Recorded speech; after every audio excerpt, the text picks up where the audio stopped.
Please follow me. Video করে কি বানাবে ভিডিও? আরে ভিডিও কর তোর। আরে একটা ভিডিও করি একটা লাজমাই। গাইস আমাদের বিজয় দিন আমাদেরকে ঝাঁটা মুখে হাতে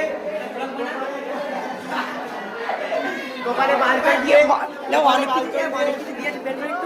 কপালে বালচল দিয়ে আমাদেরকে বিদায় কান্দি দিচ্ছে। তোমাকে বিদায় কান্দি দিচ্ছে না আমাদের সবজি বাড়ি যাবো মিষ্টি কিনেছি। কি করে এ বিয়ের মিষ্টি এটা দিয়ে বের করে নিয়েছি। আশীর্বাদের মিষ্টি এই সরি দে দে কাছে আশীর্বাদের মিষ্টি বিয়ের কার্ড। আরে বিয়ের কার্ড একটা স্বামী বিবেকানন্দ দিয়েছে আর একটা কত কিছু থেকে দিয়েছে বিয়ের কার্ড বিয়ের মিষ্টি। তো চলো 2 তারিখে আমাদের বিয়ে আছে বিয়ে করতে চলো আর একটা কার্ড নিতে হবে। বিয়ে বিয়ে আমাদের বিয়ের কার্ড